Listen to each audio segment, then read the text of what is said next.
It takes energy. It takes courage. It takes commitment. A hunger to live life at another level. A life of true fulfillment. Welcome to the Extraordinary Living Podcast, where Jackie Senatori interviews leading experts from around the world, extracting their wisdom, giving you the tools, tips, and tricks on how to go from ordinary to extraordinary.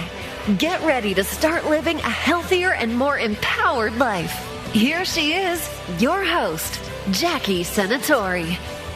Hey everyone, thanks for joining me on another episode of the Extraordinary Living Podcast. Today we have a very special guest, Stan Tatkin. He's a clinical author, researcher, PACT developer, and co-founder of the PACT Institute. Dr. Tatkin is an assistant clinical professor at UCLA, Geffen School of Medicine. He maintains a private practice in Southern California and leads PACT programs in the US and internationally. He is also the author of one of my favorite books and one I highly recommend called We Do. If you're in an intimate relationship or want to even explore more on how to have a secure, functioning relationship, I highly recommend getting this book. He's also the author of Wired for Love, Your Brain on Love, Relationships RX, Wired for Dating, and co-author of Love and War in Intimate Relationships. I love the topic of relationships, and there's nobody better that I'd love to interview than Stan Tatkin. So welcome to the show, Stan. It's such an honor for you to be here. Hi, Jackie. It's so nice to meet you. Yes, you too. So I just want to start just a little bit so people can know just a little bit more about you. What brought you to study relationships and become a relationship expert? You know, what they say about what we learn and what we want to teach, right? Obviously, this is an interest of mine. And I've been a therapist for over 30 years. My interest wasn't initially in couples. It was in infants and infant development and mother-infant pairs. And I understand that you also do meditations. And so a great deal of work in Gestalt, in mindfulness practice, in working with personality disorders, in group psychotherapy, drugs and alcohol. And it was a long, twisty road. And because I was into prevention work, working with infants and caregivers, I switched over to couples because as a psychobiologist, I became very interested in the attachment system in adult pair bonding as being very, very similar to infant attachment. And I actually had people coming in because it was very difficult to get people who had newborns to come in and work with me, mostly because people don't think they should. And that's unfortunate for us in the mental health world who see prevention as basically the holy grail of mental health. But having said that, couples I fell in love with and continue to this day love working with couples. So that's how I ended up here. I mean, it's great. Life always kinds of leads us to where we're meant to go and what gift we're meant to bring. And I mean, when I read your book, I came out of a divorce myself and was coaching in a divorced women's group, and someone recommended it. And it was exactly what I was craving or desiring was that word, secure functioning.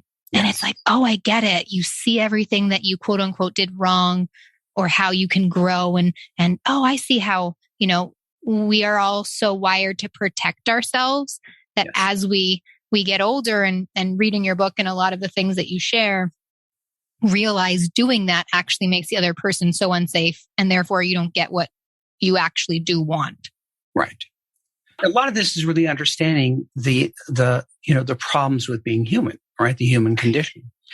And we're such messy animals, and we have so many potential, errors that we make in our communication, perception, and memory that it's a wonder we get along at all.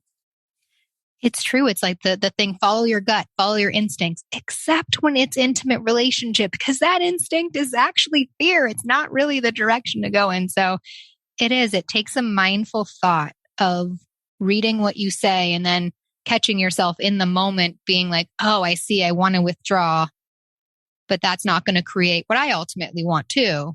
Right. which is to feel safe. So if I want to feel safe, shouldn't I offer them the same? Yeah.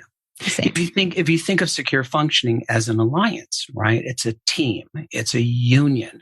And like any people who unionize in a free society, they do so because they have shared interests. They have shared ideas. And one of those is we want to remain safe and secure at all times. Otherwise, what's the point of that union? And then we want to prosper. We want to grow. We want to do other things. Do we agree? And do we have a shared vision? And do we have a set of purposes that we want to follow? And then we have to build in guardrails to protect us from each other, because human beings are by nature aggressive, self-centered, impulsive, spontaneous, moody, fickle, always comparing and contrasting, always aware of what's missing and feeling disappointed, xenophobic. What could possibly go wrong? And so if we understand that, then as adults, to people who are commanders and generals and bosses, have a shared interest in steering their relationship where they decide, where they want to go. They just have to do it consciously and deliberately. Isn't it funny after that? And we're thinking, oh, relationships should be so easy. And after the list that you just said, everyone thinks, or a lot of people think, well, it's the right person, it's going to be so easy. And then everything that you just said, it's true. It's like we're these really complex beings. Yeah. And what makes us fall in love is probably attraction and chemistry and that kind of thing. And then I think then comes the real work if we want it to last or be sustainable. Right. Love gets us in. Well, a kind of love gets us into a relationship that's more chemical, more biological. And that is not what keeps us in a relationship. Love is definitely not enough. Purpose is important, right? It's purpose that's going to keep us in love. It's going to actually create earned love and respect. Otherwise, we're dealing with a feeling that's there as a starter, but it is not what allows us to stay together. That has to be done, again, by focusing on co-creating a culture of our own. Partners are co-architects of a relationship. A relationship actually is an abstraction. It doesn't exist. It exists in our heads, and that's fine. It's just your head and my head have to see it the same way. Otherwise, we're going to fight. Right. And then we have all the dynamics of having kids and all the things that life throws at us. And we're supposed to navigate all of these with what you just said. We're two totally different brains. And yes. It brings me to one of my questions that I had later, but it's coming up now. It's like two totally different realities. Yes. Oftentimes I've heard someone say, well, you're not in reality. This is reality in a relationship. And my thought, I can share my thought is both realities are right. Your reality is right and your reality is right. What do you think when someone says, or they're really fixated on, you're not seeing reality because it's so different from the way that they see what's happening? Well, there's, I think, a difference between perception and reality. Perception is my sense of reality in this moment.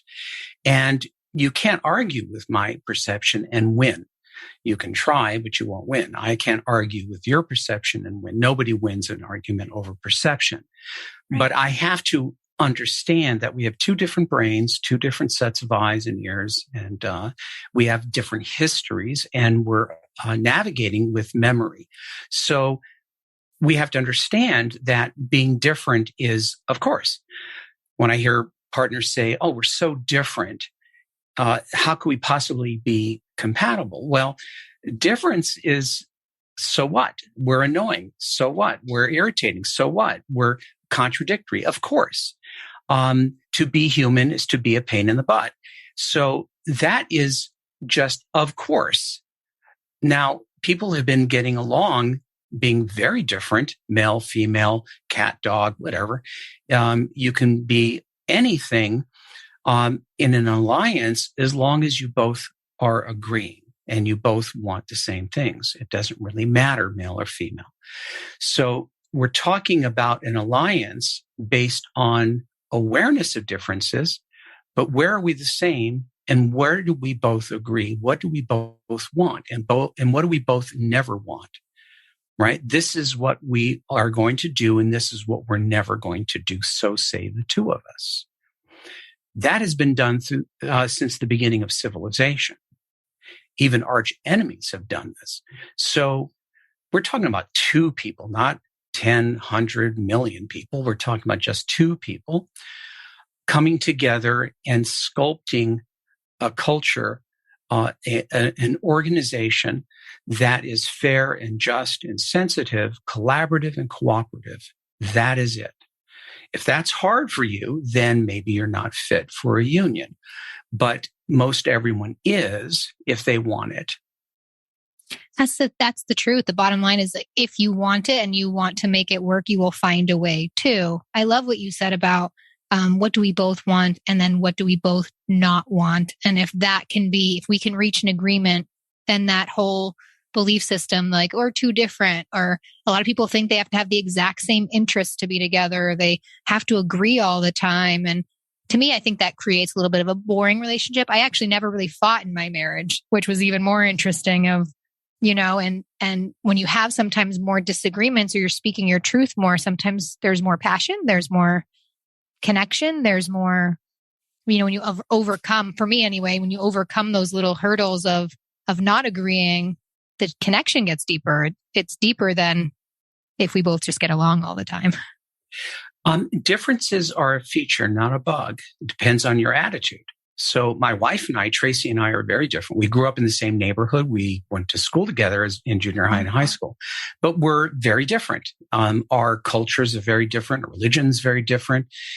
And we are, together, we are really good, but we accept each other as is, and we see our differences as a feature, and we are secure functioning. And so we influence each other. And therefore, over the years, we actually become more alike than not alike, not because we're merged, but because we're influencing each other all the time. It's so great. When you say the word love isn't enough and you have to have purpose, the word purpose. Yeah. What is an example of a couple having purpose? What you just described with you and your wife. What is purpose a goal that you have, or is purpose of, I want to have a secure functioning relationship? What would be an example if someone's listening? We love each other. Do we have purpose together?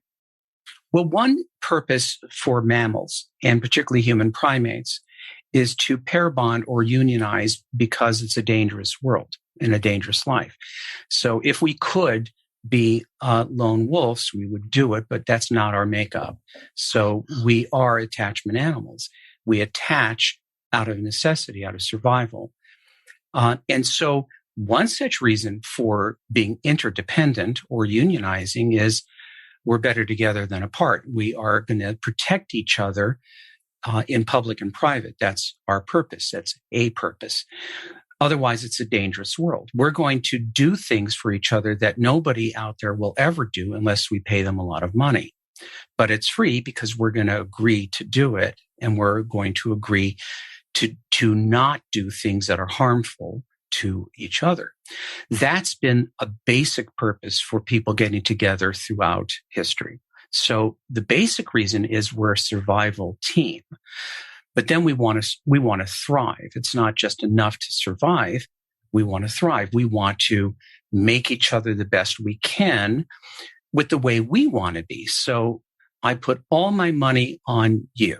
You put all your money on me. You're the greatest thing since sliced turkey. We are going to be each other's biggest fans because nobody else is going to unless they want something from us. But we do it freely because we can and because the alternative isn't good. If I don't actually lavish you and serve you as you wish, if I don't actually give you everything, you underperform for me, and that's not smart. The same for you. So this is a mutual cooperative, a collaborative, where together we rise, together we fall, together we're invested in the same things. We have the same things to lose, the same things to gain if we are fully invested together. And that means everything all in. That's a purpose because it keeps us honest. It keeps us having the same leverage, because if one of us fails to come through, we both get harmed. And neither of us want that. And so I can't do that. You can't do that. Or you must do that because I must do that. We agreed. So do it. It is a powerful place to be where people are accepting each other as equals and equal authority and are equal investors. And we don't do that. That's not actually how we roll. We may think we're doing that, but here's the problem. Under the least amount of stress, we all revert to a one-person system of me, my, I, and you. And that's where we run aground. As soon as we take care of ourselves only or take care of our partner only, we're going to go to war. And that's the problem with the human condition.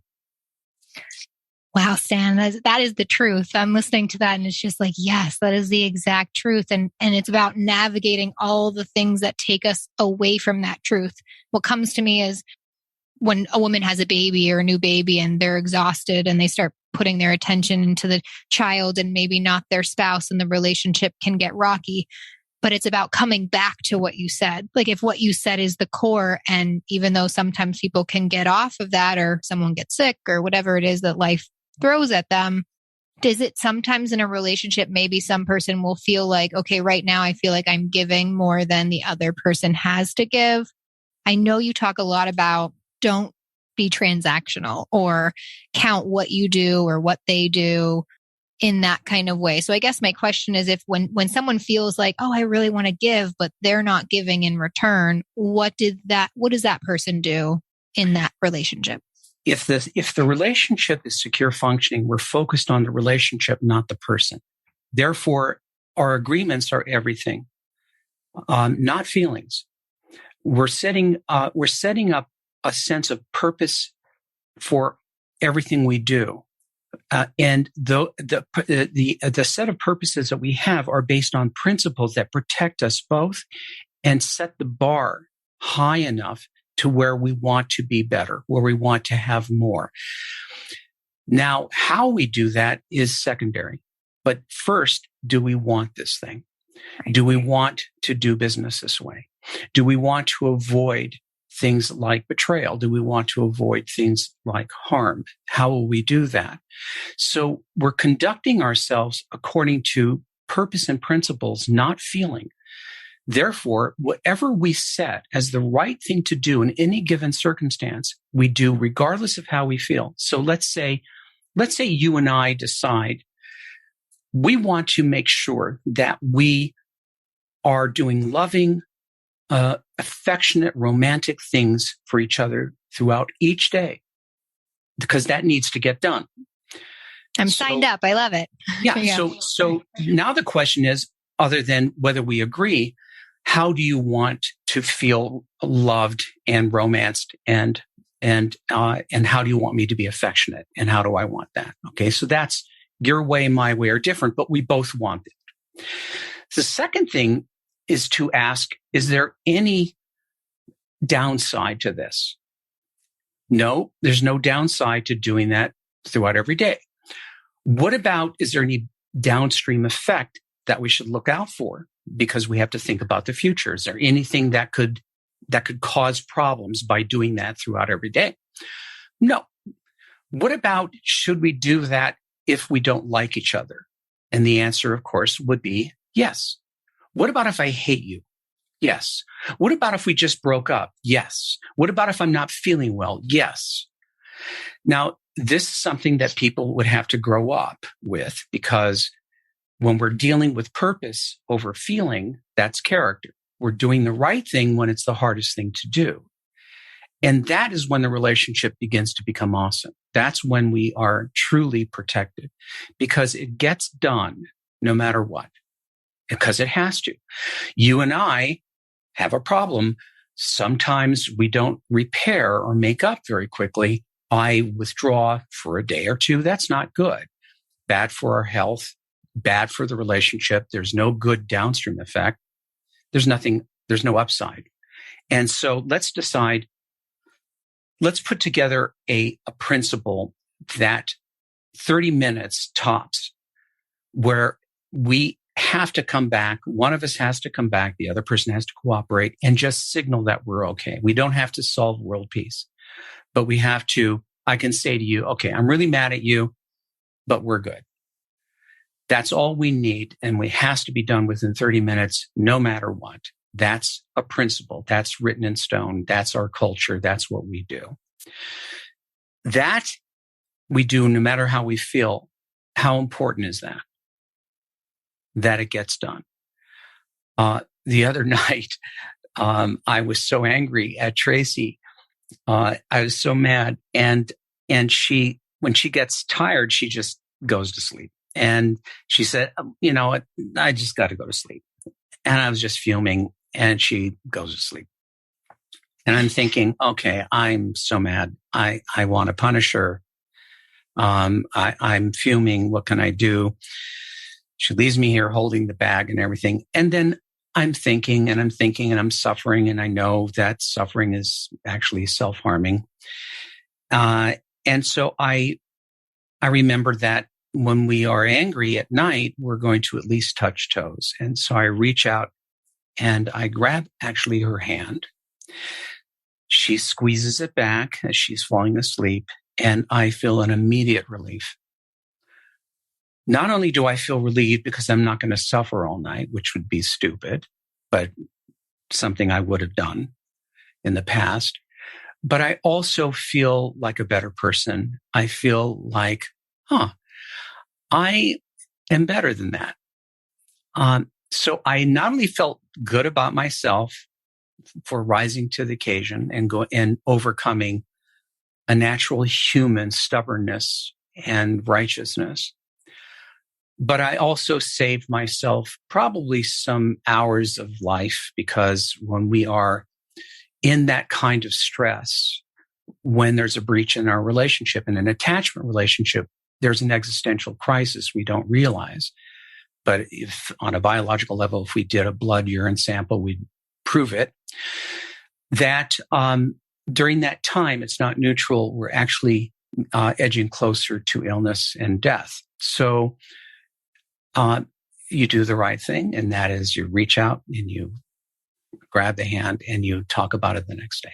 So that's an example of putting in a principle, even though it's the hardest thing to do, it's the right thing. It feels so good. I'm here with my hand on my heart being like, this is so wonderful. So really hard to do. It is. But you have these, and I keep going back to like the little things that I see of yours. It's just little reminders. It's little, when you go back and you realize, I just wrote down here, no matter what, you return to safety. So no matter what's going on, we return to safety because it's healthy for me and it's healthy for you. I really liked that. Even if you're mad, even if we're angry, we don't have to solve the problem right now, but we can at least return to safety with one another. And that's why partners get paid the big bucks. That's their basic job, is to guarantee one another's absolute sense of safety and security at all times. And when failing to do so, the only thing to do at that point is to beg for forgiveness and make it right. That's it. If one person's listening to this and they want to bring it to their partner, and let's say you've been married for a long time or you're in a partnership for a long time, can someone start to adapt these?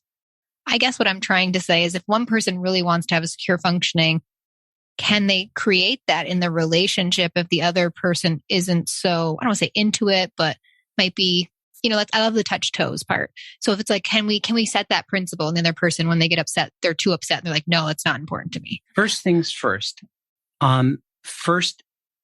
We partners have to build a thing. People make a mistake by trying to enforce things ad hoc. I don't like it when you do this. You should do this. Instead of, what do we want to do? What do you think we should do? What do you think would be the best thing? Do you think it would be a good idea? Because we've gone through this. Do you think it would be a good idea simply to touch toes or just touch a part of the body? I can do that. I don't want to hold your hand necessarily. I don't want to say I love you. I don't want to say I'm sorry, but I can touch you as a signal that is gestural, that we're okay. That would allow us to sleep better. We would probably live longer and we wouldn't suffer. And what do you think about that idea? Yes, I think that'd be a great idea. Okay, so if we think that's a good idea, then when one of us misbehaves and the other one says, hey, remember, we agreed you got to touch, right? Or when I touch you, you've got to allow me to do that. That's enforceable, correct? Yes. And there's no pushback. Are we agreed? Yes. Now you can do it.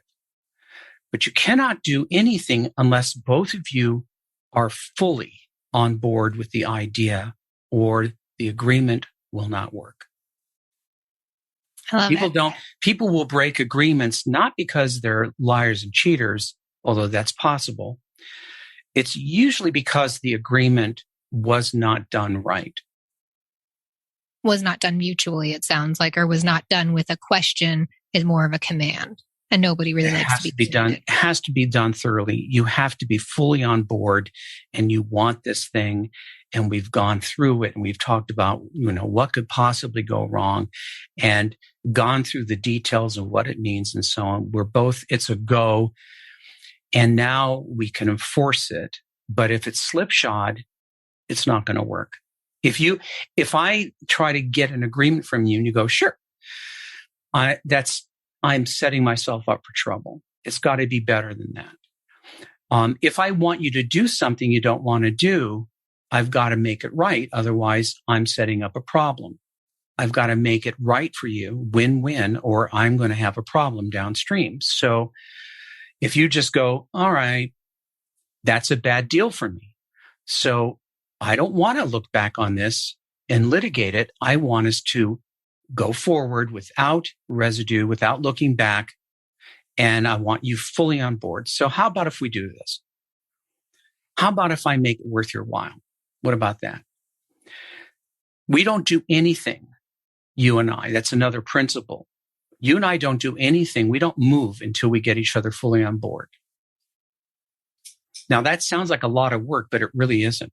It saves you a lot of heartache. Yeah, because if we know that's the only way we can go, it's the only way we can do business, we'll do it fast and we'll do it faster and faster. If we think we don't have to do it, we'll take forever, or one of us will make a unilateral decision for which we'll pay.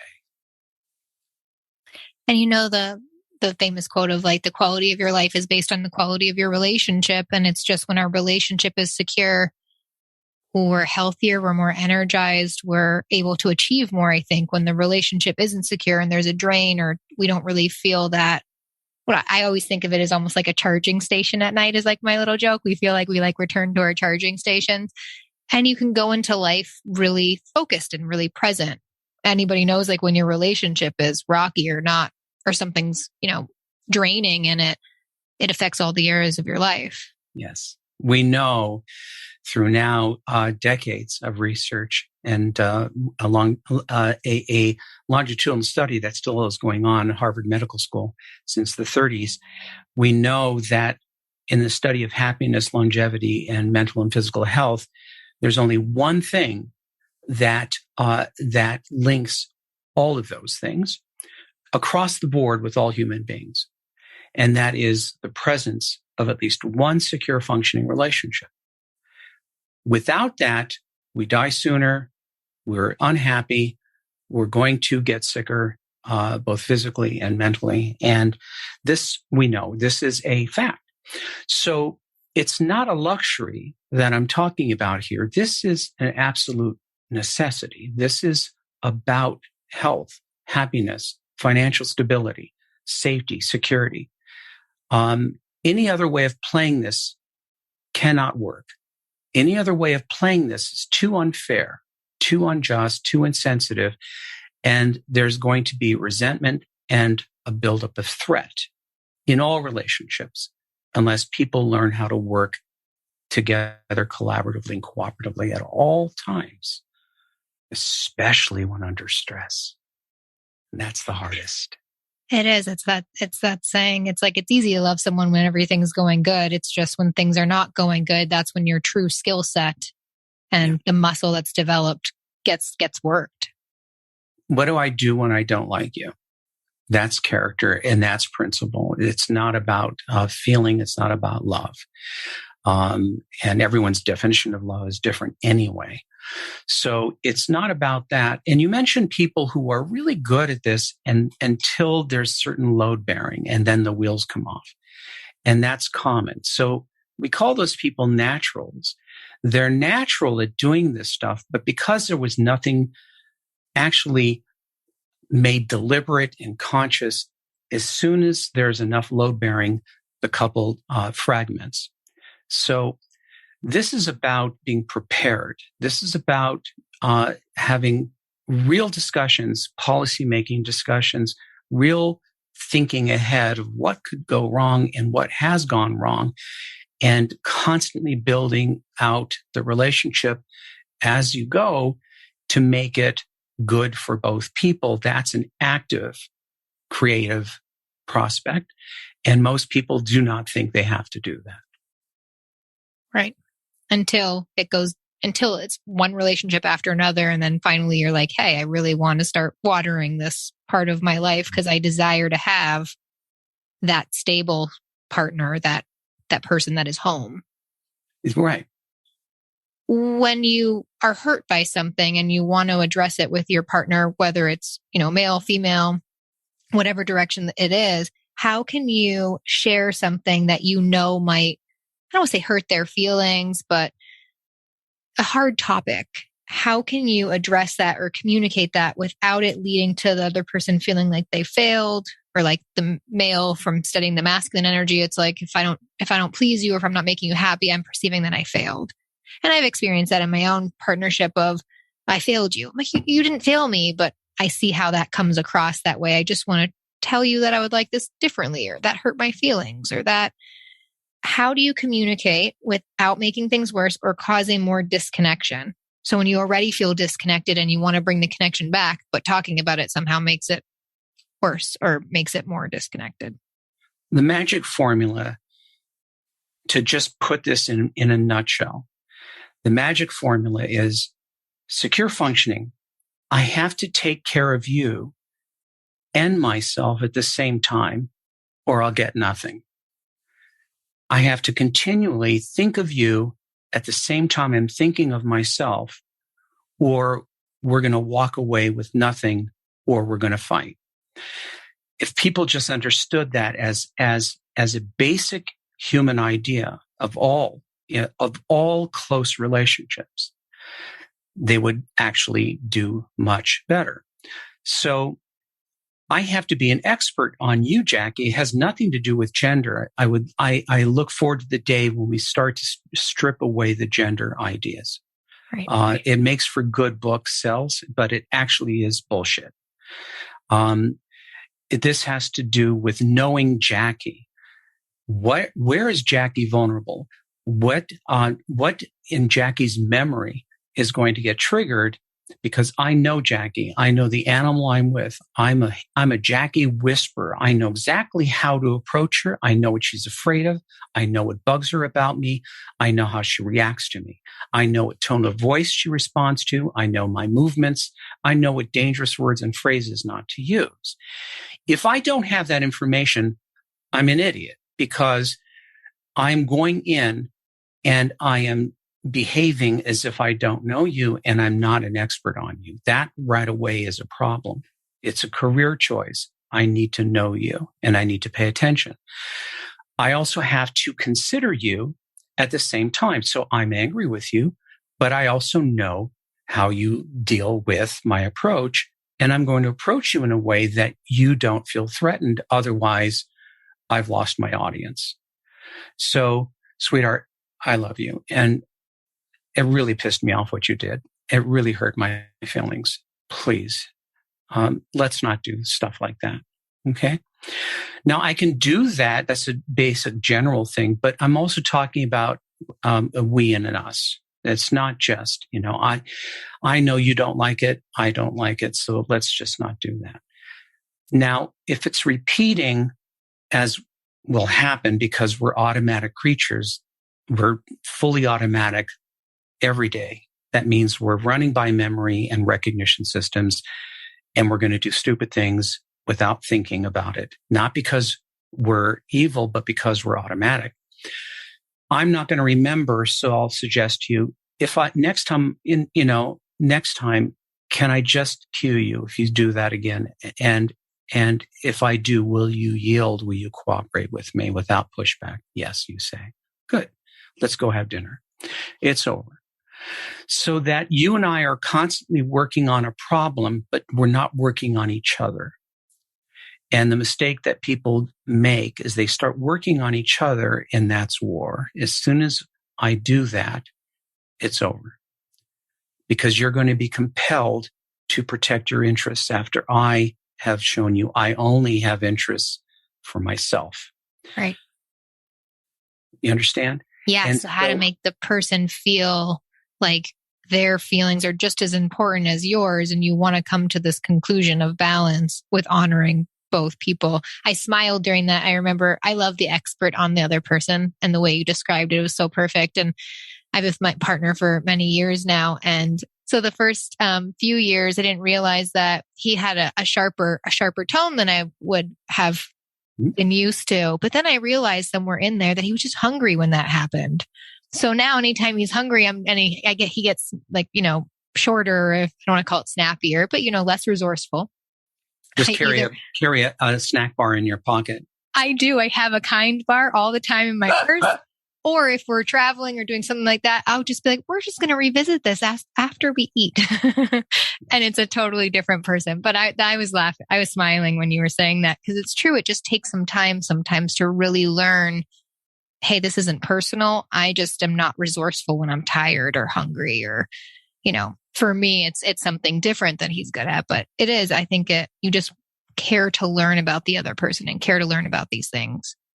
You have to learn, and most everything seems personal, and most isn't actually. Most isn't personal. Most things that we do are misunderstandings, errors in communication, perception, and memory, and that's happening at lightning speeds. So people also have to understand that once we get under stress, that's when we're likely to revert to me, my, I, or my interests only. And that always appears unfriendly to the other person. So while I'm aware of what you're doing, I am never aware of what I'm doing to cause your face to change. I just think your face started that way.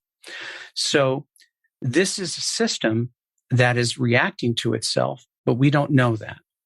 We don't understand that when we're in the throes of this. We think the other person's unfriendly, we're under attack, and so we attack back. That's the human condition. So let's say I approach you inartfully, Jackie. It's still your responsibility to respond in a way that puts us both back on track. So in any fight where a couple goes off the rails, it's on both of them, because either could have done something to steer the course back on track, away from the cliff.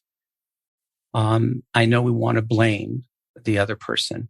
It's the old adage, I'm unhappy. I don't know why. Let me think. Oh yeah, it's you. That's what we all do.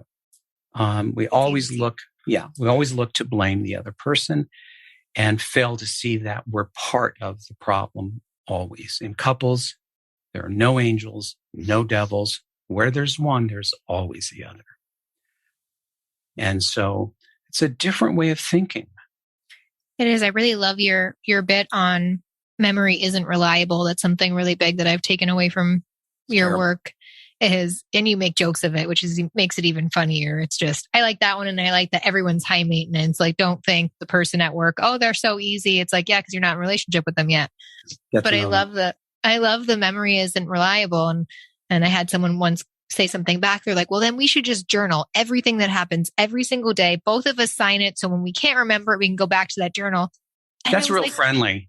That's like recording each other. Stuff that's actually been said. They're like, let's record every conversation. Then we can listen back and hear what you actually said. And it's like, that's going to go downhill very quickly. That's war. Yes. That's war. No, and not only is memory terrible, but the recording of experience is just as bad. So if people understood how memory actually works and how we record memory, you would never rely on memory again. The only thing that works is right now that hurt me, don't. If either partner is saying, last night it really bothered me when you did this, they're making a mistake. Anytime you go back to something that isn't right now, you're going to get into a fight over memory. No, I didn't do that. I never said that. Yes, you did. It was at 8:00. No, at 9:00, I was in bed, and 8:00, I was with the kids. So you're going to get into a fight about memory. Both of you are going to be wrong, and it's a mistake. You take care of things immediately, or you wait until the next time and you take care of it in the moment. Otherwise, you're going to fight over memory, and that's a waste of time. That's really interesting because sometimes when one is triggered, we're taught anyway to just relax, maybe go for a walk, calm down, and then go communicate it with the person when you're ready. So sometimes people say I need an hour, I need 24 hours. But what you're saying is it's better to either address it in the moment or don't and address it the next time it comes up. Yes, because we're like dogs. As soon as about 10, 15 minutes, short-term memory, working memory evaporates. And then after that, we're not going to remember, and we're going to feel persecuted by the other person's recall, attacked. Mm-hmm. So two mistakes people make. Describing a problem is a mistake because describing a problem is eventually going to indict the other person. The more I talk and describe the problem, the more likely I'm going to say something. You're going to take umbrage and go, what do you mean by that? So don't describe the problem. Don't go back in memory. Deal with it in the moment. Or, you know what? In the future, why don't we do this and not do that? We can talk about it as a we and as a policy without going back and referencing it to like what you did last night or last week. That really bugged me. It's the cleaner way to go because we're working on a problem, not each other. And that's another thing for people to remember. Always work on the third thing that you're dealing with, the problem. If I have a problem, we both do. If you have a problem, we both do. Therefore, we're working to solve the problem as quickly as possible and go have lunch. We don't dawdle. We don't go into memory. We don't go into you did this and I did that. We're very careful to talk in a way that actually focuses on solving problems because we can very easily get into the briar patch, the tar pit, and we'll be stuck there for a very long time. And we're likely to walk away with nothing. So if people could be really good at solving, we're solving an issue, so let's get to it and let's get to mutual relief as quickly as possible and get out of Dodge. If people can do that, that would make their lives incredibly easy, their relationship incredibly easier, because that's the whole idea. Let's make our relationship as easy as possible because nothing else is. Life isn't. It's true. Yes. So if someone wants to go into a memory, the cue would be, okay, let's just work on solving the problem. Yeah, let's just go forward and what we're going to put in place for the next time, because it's going to happen again. It's funny what comes up, and I'm more thinking of if somebody said, well, then my feeling about it is not being heard if we do that. I don't get to tell you how upset I am or that kind of thing. Tell me how upset you are, and then let's fix it. Because right. The best relief is in making sure it doesn't happen again. Otherwise, we're just practicing the feeling. We want to protect feelings going forward. And so let's put something in place to keep this from happening. So that's the best relief.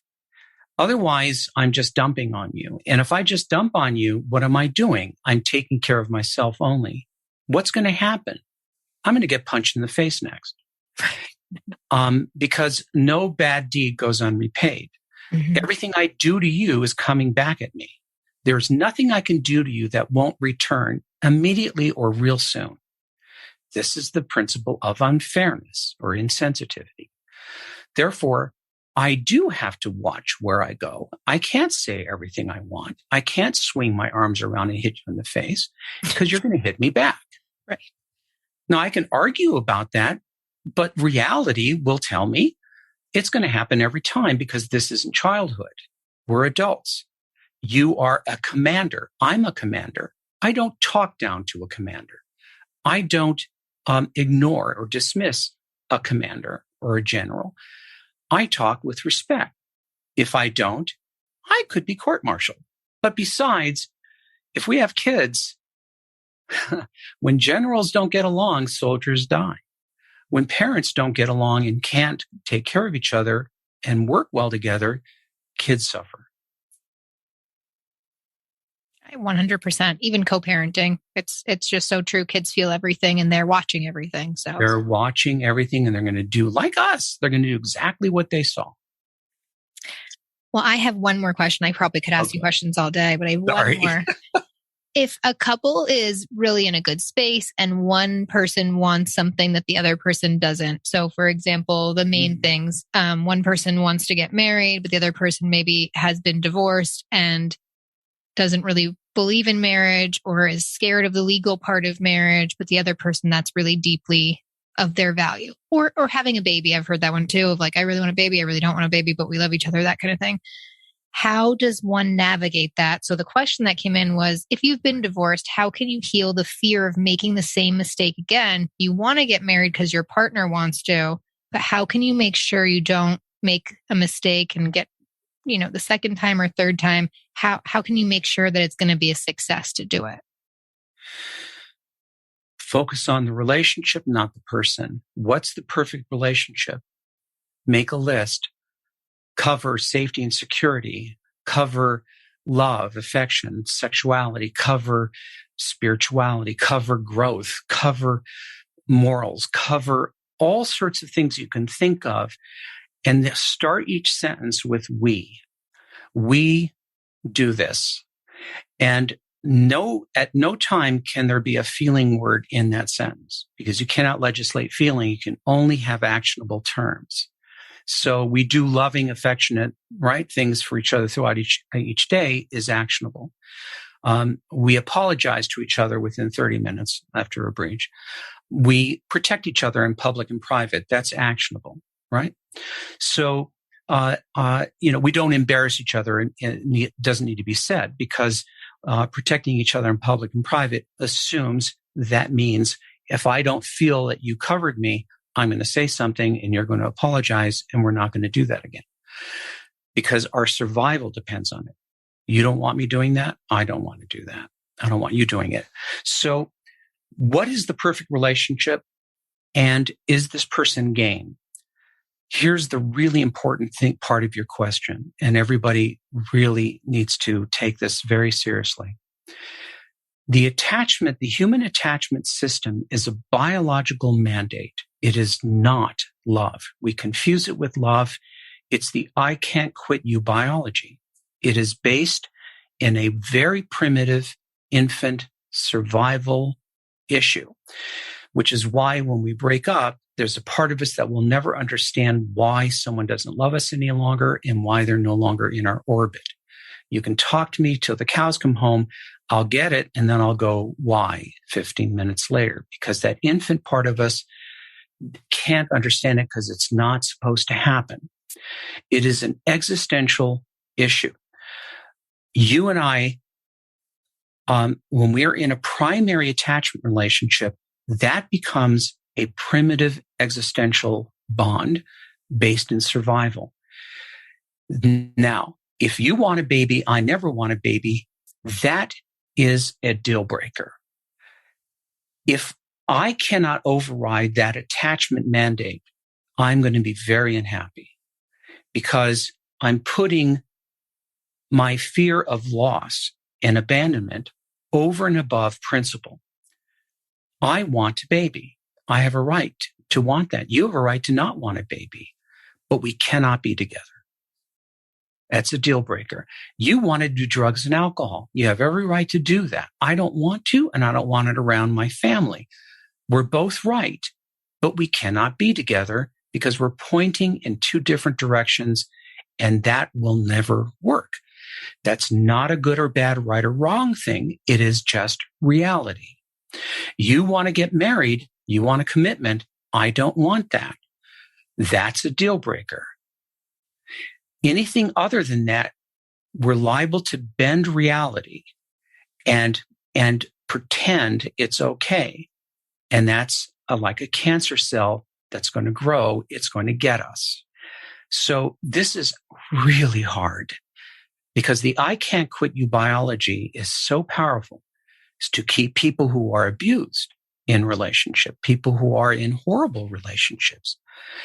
But we have to remember that in the adult pair bonding world, in our world of freedom and equality, this is conditional. It's pay to play. It's not the same as childhood, which is unconditional. This is based on conditions. This we are going to do for each other. We're never going to do for each other. If you are pointing in a different direction, I love you, but it won't work. And that's very hard for people to do. And it's very necessary, right? Because I guess if somebody succumbs to the other person's, if somebody gets married when they don't want to, or somebody say, okay, fine, we'll get married, you can have a baby, and they don't want to, it just sets them up for resentment somewhere. Everybody loses, including the child. It is a disaster. And it's irresponsible. And it's a sign, and I'm saying this not to be pejorative, because everybody wants to be of good character. It's a sign of poor character and poor judgment. So we're talking about the adult world, which is filled with loss. And if we want good things, we have to make choices that may involve loss in order to get something, but we can't have it all ways. And people who throw their needs under the bus and equivocate and do things that they shouldn't do are going to pay the price. That is worse to me than anything else. That's a mistake that's going to keep on giving, even though I do understand how hard it is to break up. It's so hard. But there are worse things. And the worst things are to be in a relationship that is unequal, that is unfair, that is not a shared power and authority. That's hell. And both people are responsible for that. If someone listening to that hears that it's so hard to acknowledge that and break up, is there something, I don't know if your work gets into this, as far as what they would do to do that, to actually move forward with that, to trust that, to hear what you're saying and be like, okay, well, I want to be equal. I want to be valued, and I want what I want, and they're okay to want what they want. Yeah. How do they get out of that primal, infant reaction? I want to almost say that breakups bring. Let's say we don't do that. If I can't leave you, I don't have leverage. If I don't have leverage, I'm screwed. Mm. The only leverage that I have is to beat you up constantly, and that makes me look helpless and weak. So I don't really have a choice. If I'm really thinking, then I know what my moves are. If I stand for something, I have to throw down and stand for it no matter what, and trust that good things will come of that, even though I may lose. If I don't do that, I will lose definitely. Right. And I will lose your respect because clearly I don't have principles.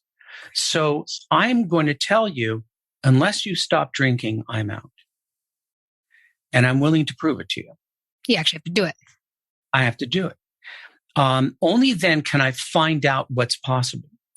And maybe, just maybe, when you realize that is a binary decision here, I'm not just threatening to threat, you may make the decision that the relationship to you is more important, and now we can deal.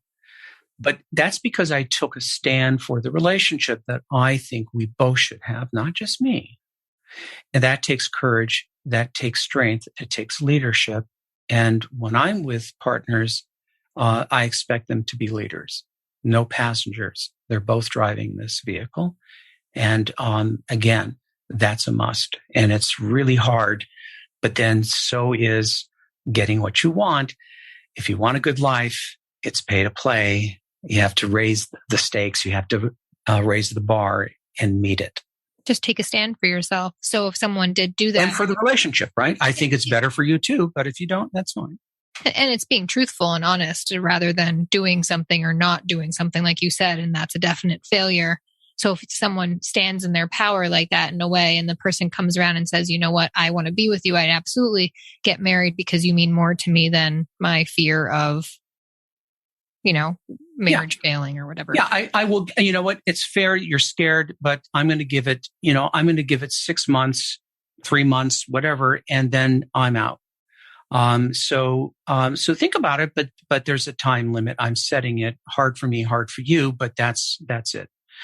What if somebody calls that an ultimatum though? Like you're basically giving me an ultimatum if I don't marry you in 3 months, or if I don't do this in 6 months. So that's fair. It's a deal or no deal, pal. Wow. Okay. Deal or no deal.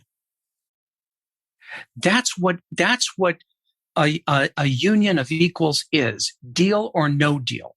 This is not childhood. It's deal or no deal. Got it. Wow. It's And powerful. It just makes it like, do you want what you want after you give somebody an ultimatum though? It's like, well, you only did that because I gave you an ultimatum. That's where don't make that mistake, because if the other person really is in, there is no paybacks, right? A deal breaker is a deal breaker because both people are opposed.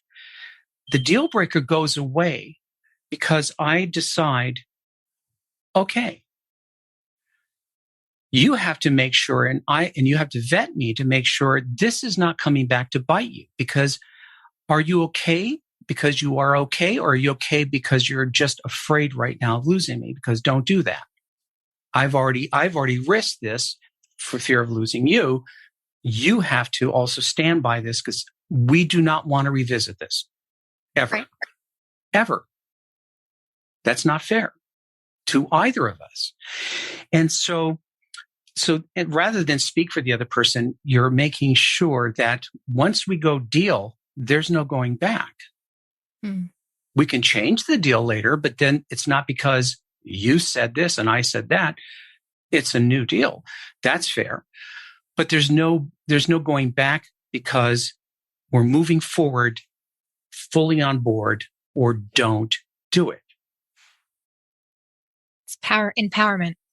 It's taking a stand for yourself and trusting that your own value. It's being an adult. Yes.